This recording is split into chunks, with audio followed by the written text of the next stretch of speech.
Also, was anyone else scared that Melanie was given a blowtorch? Little nervous when I saw that. Hello, hello. Welcome back to my channel.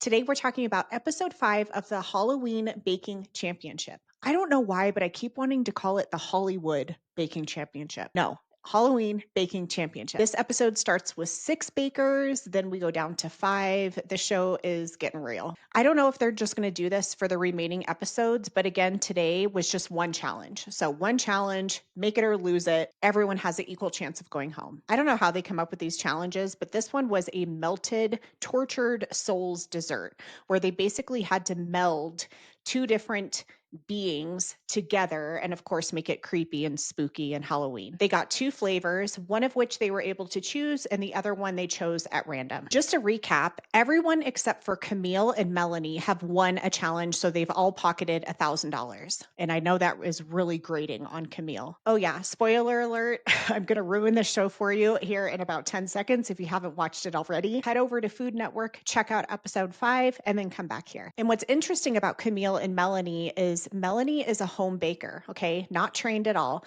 Camille, as he has said multiple times on the show, is a classically trained pastry chef. Don't ever discount a home baker. As you'll see today, Melanie, she almost won. She was like number 2. And then Camille, he was at the bottom. He almost went home. He didn't, but man, he was close. So you never know what's going to happen. There were some similarities in this challenge. We've got Camille and Alan both making versions of flan, and then Alan and Jake were both making scarecrows. So that was kind of cool. All right, let's start with sweet Melanie. Oh my gosh. By the way, she hit the floor again today.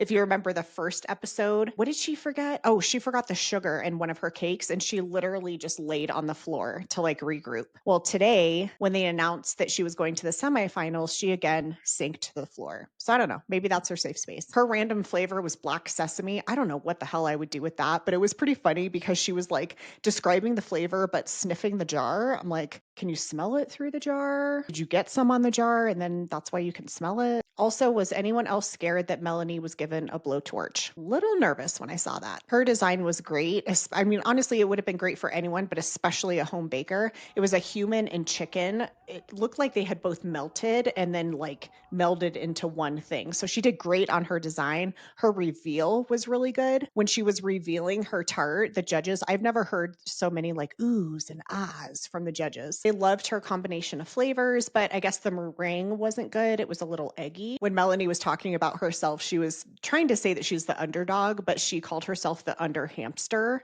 and that she would probably die some freaky, unnatural death like hamsters tend to do. She's just funny. I was hard on her at the beginning, but I really like her. She's just 100% herself, and you know that she's authentic, like she's not faking it. Now, Alan has been a bit up and down in this competition, hasn't he? He's like been up at the top and then down at the bottom. His random flavor was corn, and then he decided to pair it with coconut. So I guess corn is a flavor that's used a lot in Mexican baking as well as tres leches, which is something else that he did today. I haven't had either of those things. I haven't had corn in a dessert or tres leches, so I got some work to do. His bake was a corn flan cake with a tres leches soak. And again, he was one of the ones that did a scarecrow, but when you look at the finished product, I did not see a scarecrow. Overall, the judges loved his flavors, although Carla seemed to want something more, like something punchier, but they weren't super stoked about his design. Another flan today was Camille, but he was making a French flan with a phyllo pastry. And I'm pretty sure that they didn't make their own pastry. I don't think they would have had time for that. His design was like a Frankenstein, almost like Jekyll and Hyde thing, where there was like one side that was supposed to be a scary skull, and then the other side was supposed to be a Frankenstein face. When he was describing his dessert, he said it was like a Basque cheesecake. So here I go to Google. What is a Basque cheesecake? So it's like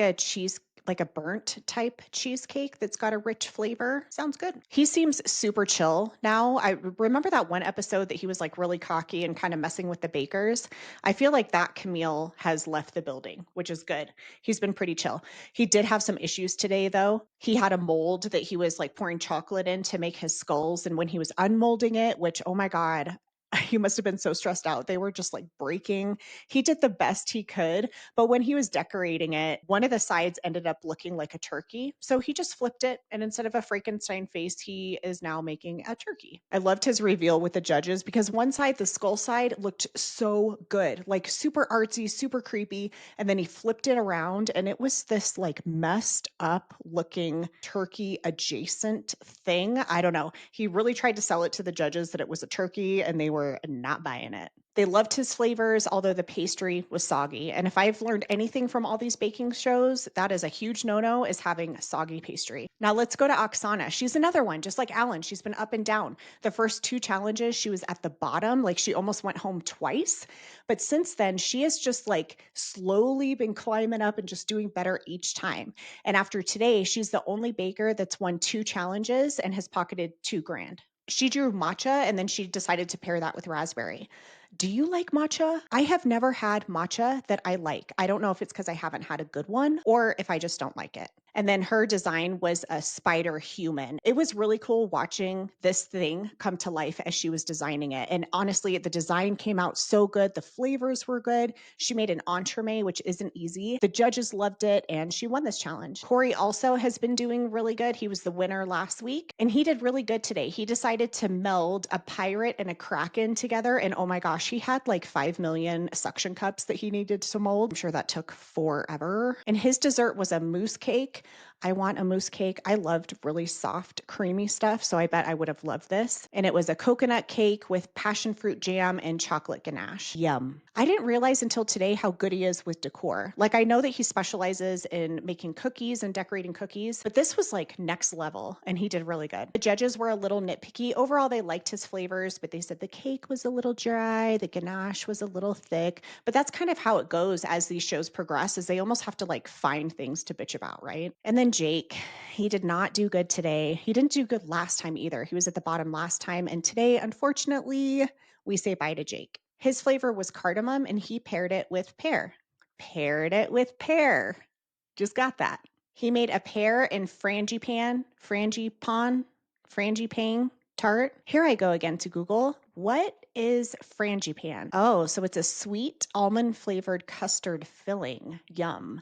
Every dessert I've seen that has frangipan, it looks so good. And I like soft, creamy things, so I'm sure I would like that. The design definitely looked more scarecrow than Alan's did, but the pastry wasn't done. It was super thick and it legit looked raw in some of those camera shots.